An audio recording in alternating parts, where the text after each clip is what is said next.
This is Homeschool 101, a collaboration between ABS Television and the Ministry of Education. Stay attentive and attempt all activities.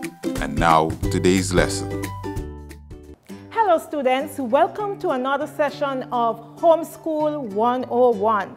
You're tuned in to another critical English A lesson. Today we are focusing on visual text. If you look on the screen, you will notice that I have 4 interlocking circles, and each circle represents one type of discourse. So we have descriptive, informative, narrative, and persuasive. And in the center of these interlocking circles, there is visual text. What does this tell you?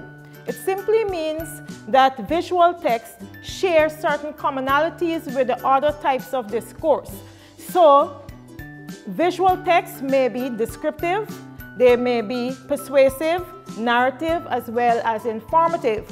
But you would also notice that I have persuasive and informative in bold type as well as underlined. That is to indicate that visual texts are usually geared towards informing, providing information, and persuading us. If we were to define visual text, then we would say that these are texts in which words and messages combine to form the message. No, I have to do that part over. If we were to define visual text, then we would say that these are texts in which words and images combine to form the messages. So now that we have an understanding of visual text, we understand that these texts are primarily images, but you can have words. Let us go on to look at our objectives for today. In today's session, we want to list different forms of visual text. We want to identify the features of visual text, and finally we're going to apply our understanding of visual text to answering exam questions. So we have 3 major objectives for this session. Let us begin with forms of visual text. This is essentially revision material for you because you already know the various forms that visual text can take. We have tables, charts, form, diagram, map, cartoon, advertisement, photographs, postcards, artwork, as well as the covers of books and magazines. And you have some of these illustrated here. You have a photograph, you have a postcard, you have a poster, you have a chart, you have cartoon, you have map, and you have also a chart and a table. What are the features of visual text? Take a moment and try to recall how many features you know visual text have. You're watching Homeschool 101. Okay, let us see what we have. Audience and purpose. Like every other type of writing, visual texts have a particular audience and a particular purpose, and we're going to be looking at that a little more closely as we move on. Explicit information, implied information, use of language, adjectives, repetitions, trends, illustrations, techniques of highlighting, and those techniques can take the form of a particular font style or bold type, the size of various elements in the text, underlining, as well as color. And in some visual text, there is an instance of bias. Let's continue with other features of visual text. You would have headings, organized information. You have information that is either condensed because it is in a visual form, or it is amplified by having visuals added to it. You have an appeal to fears and desires. That's a very common feature of visual text, particularly those that are intended to persuade the audience. You have grounds for prediction. Having read the visual text, and notice that we're saying read the visual text even though you are viewing. And this text is mainly in the form of an image. We still say you read the text. Having read the text, whether it's a chart or a graph or a photograph or a cartoon, then you should be able to make some predictions. So some visual texts provide grounds for predictions. You have the use of the imperative form of the verb. Also, use of the pronoun you in advertisements. And that brings us to the end of our features of visual text. I'm sure you were able to identify quite a number of them even before I presented them on the screen. If there are some that you were not able to identify and you do not know the definitions for, then you need to do some revision. You're watching Homeschool 101. Let us do some analysis at this time. Now I have a poster here, and it is in the form of an advertisement, and we're going to analyze it. Now it says, why wear clothes made of artificial fabrics? It begins with a question in bold type. You know that natural fabrics are better for the environment. Choose from Ecorama's phenomenal new range of screen printed t-shirts, a must for all eco-friendly young people. Trace our clothing from seed to shop. All Ecorama's products guaranteed to be eco-friendly. We make it easy for you to shop with a conscience. And in this text, we're trying to identify the intended audience and the writer's purpose. Now, where can we find the audience in the text? Of course, we can only tell the audience based on what is presented to us. So you have to pay close attention to the words, the images, the illustrations that are provided in the text. In this particular text, we have a very explicit indication of who the audience is. The writer says, a must for all eco-friendly young people. So immediately we know that the audience, the intended audience, the people this writer is directing this advertisement to are young people. And not just any young people, but young people who are eco-friendly. It is explicit in the advertisement. Now, what's the writer's purpose? Now, when we read the advertisement, we notice that it says, we make it easy for you to do what? To shop with a conscience. And then it goes on to say, buy online, and you're given the website the shop can be found at. Clearly, the intention is to sell. So the purpose of this advertisement is to get people to purchase these t-shirts. So those are the first two features that we've looked at, purpose and audience. Let us move on. Explicit information is also given in visual text. In this case, we have a number of things, but what facts are there? What information is there that will be useful for the reader? In the very first line, it says, you know that natural fabrics are better than for the environment. Now, of course, the writer is presenting that statement as a fact. And he's also including his audience in that address. You know that natural fabrics are better for the environment. So we know one piece of information that we get from the advertisement is that the product is made out of natural fabrics. Secondly, we can see that all Ecorama's products are guaranteed to be eco-friendly. So we get the name of the shop as well. The company is called Ecorama. And finally, another explicit piece of information that is provided in the advertisement is the website that the product can be sourced at. So are you following? So far, we've looked at audience and purpose, and we've looked at how we can identify explicit information in a visual text. Let us move on. Now, the opposite of explicit information is implicit information.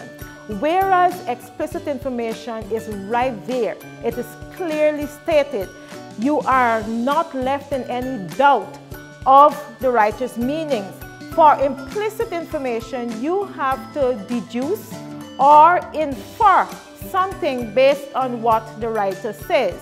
So let's see what we can infer from this poster.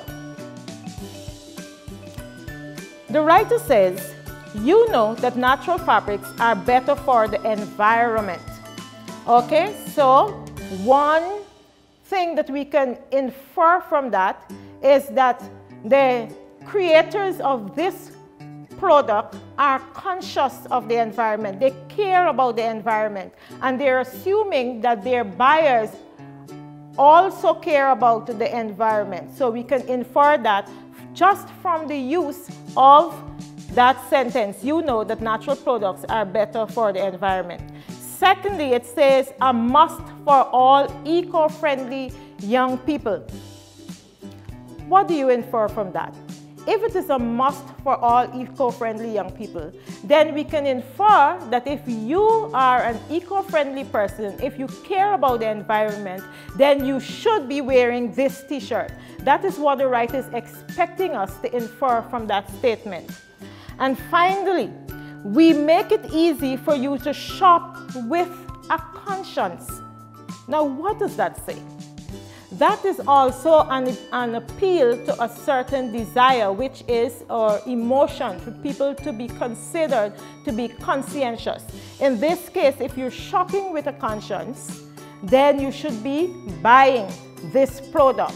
If you're not buying this product, then the implication is that you have no conscience. Now, the writer did not say that, but he implied it by saying, we make it easy for you to shop with a conscience. And you can think about all the conscientious things that are possible when you shop online rather than shopping in a physical store.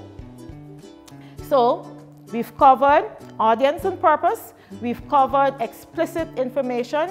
We've covered implicit information. Let us move on. I hope you're still with me. Use of language. Now, this is critical. Every piece of communication uses language. And when a writer uses language, he does so strategically.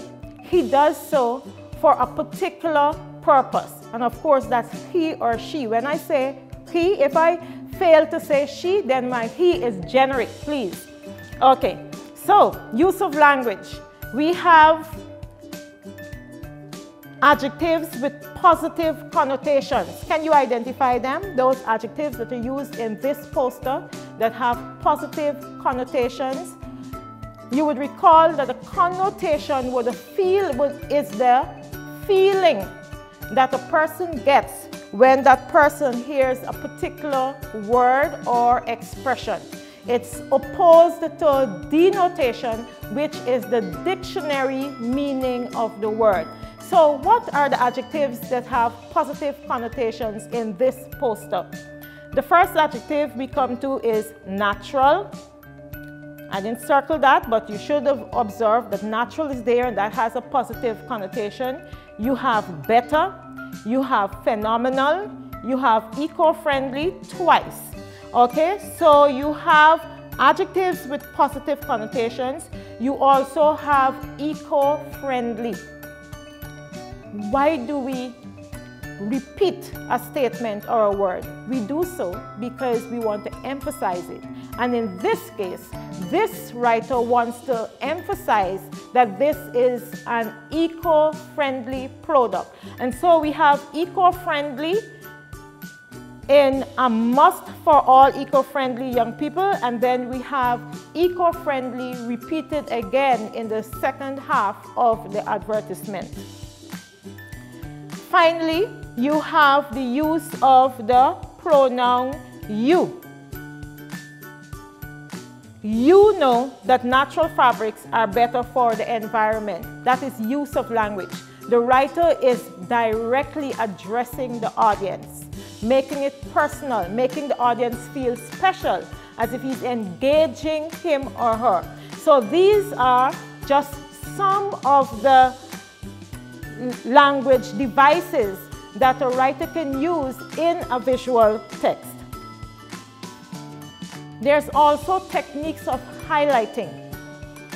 And I know you're very savvy with this, how to highlight things using word processing. Now you have bold print. I'm sure you can identify all the parts of this advertisement where bold print is used. You have larger font. You will notice that the first statement, why wear clothes made of artificial fabrics, that first sentence is in a larger font than the sentences which follow. The size of the text, therefore, is also an indication of highlighting or emphasis. You have contrast in color. Notice the contrasting colors in the image. And you have space fill, where you have why wear clothes made of artificial fabrics, a must for all eco-friendly young people, and buy online at www.ecoramashops.org.dk. They're all highlighted in green, and green also carries a certain symbolism. It suggests fresh, it suggests luxuriance, it suggests youthfulness, and this advertisement is targeting young people. So every element in the advertisement comes together to achieve the writer's purpose, which is to get you to buy this product. And finally, we're going to look at the use of the imperative. Now, what's the imperative? I'm sure you know that the imperative is what is also called the base form of the verb. So think of any verb, and if you think of that verb, then that is the form that is called the imperative, the form that you use if you are going to give a directive, issue a command, or sometimes make a request. So, for instance, we have bring that book. If you are sitting right there and I'm addressing you, it is understood that I'm speaking to you. Bring is the imperative form of the verb. Now think of another verb. Okay, I can just imagine one or two of you might be saying stop talking. So, stop. That's the imperative form of the verb to stop. Okay, listen carefully. Listen is the imperative form of the verb to listen, because I am probably making a request, giving a directive, issuing a command. So, why would a writer use the imperative in an advertisement? You notice the imperatives that are used. It says, choose from Ecorama's phenomenal new range of screen-printed t-shirts. Trace our clothing from seed to shop. The writer intends to direct the actions of the reader. He or she is telling you what you should do. And it also suggests that the advertisers know what's best for the reader, the person who they are directing the product at. So always remember that you, personal pronoun you, as well as the imperative form of the verb, are not just used randomly in visual text. They are there for a particular purpose. So now that we have analyzed this visual text, let us move on. Here's a visual text. The first one that we did was in the form of a poster, and that was an advertisement. Now we have a map. Now this map is also an advertisement, but notice it's a very different image. I'm going to give you a moment to look very carefully at this map. And if I were you, I'd get my phone and I'd just take a photograph of it. You're watching Homeschool 101. And examine it very closely. Now we're going to focus on some examination type questions. In the exam, you are going to be told to read the passage And pay attention, don't be turning the pages to see which passage they're talking about, because the visual texts are also referred to as a passage. So the instruction says, read the passage and answer the questions on the basis of what is stated or implied. And of course, what is implied would be the implied information, and you have to infer. And we had an example of that earlier. So, the first question is, the purpose of this text is to, and as usual, you have your 4 options. And remember, we say you are to read every option before answering the question. Now, the first one says, persuade people to visit Antigua. The second says, provide information about Antigua, recommend golf courses to play in Antigua, and show where photography is not allowed. And that, of course, would be in Antigua, because this is a map of Antigua. Now, what is your answer? If you chose show where photography is not allowed, then you would not be quite right. Why would the writer present a map with all of this information simply to show why photography is not allowed? It's not a significant enough reason for the image. Now, you have recommend golf courses to play in Antigua. Now, we have indications of where golf courses are, but would that be significant enough to say, well, that's the purpose of this image? You have provide information about Antigua. Now, it does provide information about Antigua, but when we look at everything that is provided, you have photo points, car hire, island car hire business, you have hotels, restaurants, golf course, airport. When you put it all together, everything that is presented in this image, then the best possible answer would be A. So, did you decide that it's A? Excellent. So let's move on. Second, now you can continue to study the text, but I know you're familiar with it by now, so we're going to go through it very, very quickly. It says, according to the map, the camera symbol is used to do what? Which of these? Show where photography is not allowed. Now, usually when something is not allowed, there's a certain graphic indication. Do you know what that is? Yes, you're exactly right. There's usually an X on what is not allowed. Now, we don't see any X on the cameras on this map, so that is unlikely to be the answer. So, not allowed, out. Show the location of camera shops. No, there's nothing there other than a camera that would suggest that you have camera shops. And think about the likelihood of there being camera shops at these points on an island, because remember, when you're doing English assignments, when you're answering questions on an English exam, you also have to draw from your background experience and your prior knowledge. So this is not likely. Show where the best views are. Now, if you look carefully at where the camera symbols are, you'd have to decide whether those are indications of the best views. That may be the case, but the best answer here would be indicate places to take photographs, because you have to ask yourself, what do we do with that symbol that is presented there? And we use a camera to take photographs. So the creator of this advertisement, this map, is recommended ideal places to take photographs. Are you ready for us to continue? Next question. There are symbols on the map showing where island car hire is available. This is probably because, and again, you have to draw from your prior experience. Do you think island car hire is the best? That may be so, but that is unlikely to be the reason. There are very few places where cars can be hired.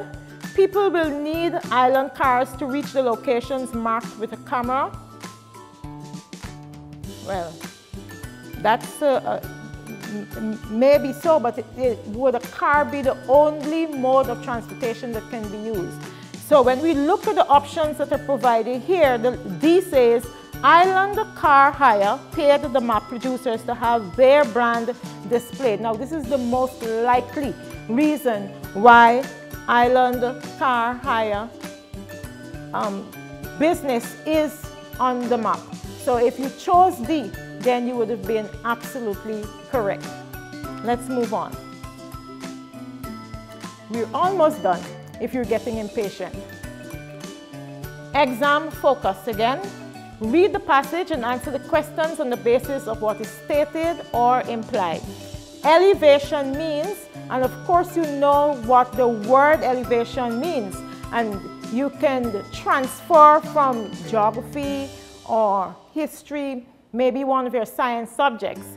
The number of lifts on the island, elevation, elevators, that is what the creator of this exam is banking on. You making you confusing these two words, elevator and elevation. So that's not the answer. The highest points on the island would, when you look at the different places where elevations are, you see you also have 0, 100, 200. You have to be very observant when you are looking at a visual image and examining every part of it.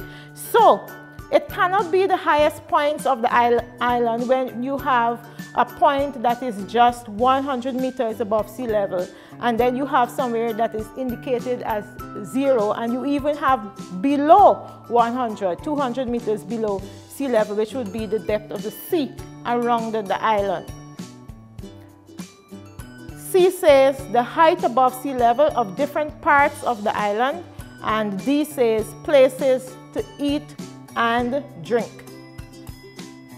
Now these are the elevations. Do you see any indication, any symbol, anything there that would suggest that you have places to eat and drink in these locations? Not likely. So the best answer is the height above sea level of different parts of the island. And that is actually a response that you could have transferred from your general knowledge or from another subject. Now we're going to look at one final exam question. The map shows the locations of hotels, restaurants, golf courses, resorts, and places of interest. This suggests that Antigua is a good place to do business, a very desirable tourist destination, poor in terms of housing, a paradise for golfers. Now if we take D, then we would be ignoring everything else on the image. If we take C, poor in terms of housing, now I'm sure you know about public relations and image building. Would that be something that a map created of the island would be promoting? Not at all. A good place to do business. Does the map have a business focus? No.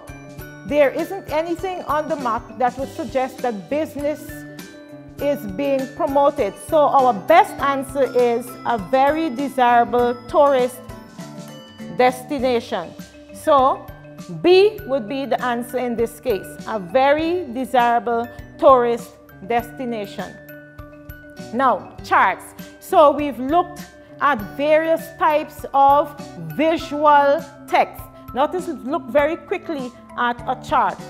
How do you go about reading charts? Because there's a strategy to every type of text that you engage with in English 8. This chart has headings, you have columns, you have rows, and you have ticks that mean something. So you will have looked very carefully at the chart and pay attention to every aspect of it. Pay attention to the headings, pay attention to the rows, pay attention to the column. Read the chart very carefully before you begin to answer the questions. Now, I've listed a number of things that you should pay attention to. When you're reading a chart, pay attention to the title. What's the title in this case? Here we have figure 1, and this chart would be the figure 1. Clinical features of mosquito-borne diseases. So we know we're talking about mosquito-borne diseases, but what about mosquito-borne diseases? We're talking about the clinical features of these diseases. So that's the first thing we focus on, the title. Then we also have to focus on the headings. We have, in this case, 4 headings. We have the symptoms in one column, then we have information about Zika in another column, you have dengue and chikungunya. Pay attention to the key, and the key is at the bottom of the chart. 1 tick if the symptom appears mildly in that disease, 2 ticks for a moderate representation of that symptom, and 3 ticks if you have a severe indication of that symptom. So you pay attention to the key. Pay attention to the similarities and differences. And of course, you have to pay attention to the similarities and differences of the things that are in the same category. In this case would be the mosquito-borne diseases. And you have 3. You have Zika, dengue, and chikungunya. What are the similarities and differences in terms of the clinical features? Which would have the same level of fever, for instance, and you can see that for both dengue and chikungunya, you would have severe fever, whereas for Zika, you would have moderate fever. Unlike dengue, which has only mild joint pain, Zika and chikungunya have moderate and severe joint pain respectively. So you have to pay attention to the similarities and differences that are presented on the chart. And finally, always pay attention to the source of the information, because you may very well get a question that asks you, why does the writer indicate where the information is taken from? And in this case, the indication that this information was derived from Centers for Disease Control and Prevention is to suggest that this is reliable information. So that is critical. Always pay attention to the source of the information. Now, this is our very final slide. I hope you've been paying attention, and if there's anything at all that we covered that you're not sure about, then you need to do some revision. And please remember to take your time, read the text very carefully. Let us see if you can do the things that we did today, if you have achieved the objectives that we set out with in this session. First, can you list various forms of visual text? You know, in the exam, one of the texts that will appear in paper 1 would be a visual text. But visual text can take various forms. Can you list those forms? Secondly, identify the features of visual text. What are some of the elements you would expect to find in a visual text? Whether it is in terms of the language use or in terms of the image. What are some features that writers make use of when they are creating visual text? Check your knowledge and understanding of that. Finally, can you apply what you understand about visual text to the reading of text and answering examination questions? Now, it's quite easy. It's very easy if you pay attention to my very final note, which is to study visual text from top to bottom, which means you don't just glance at it. Neither do you look at the questions first and then go to the text to find the answer. Just as you would read an expository text or a narrative text or an argumentative text, you have to read a visual text. pay attention to every detail that is presented in that text, because nothing is random.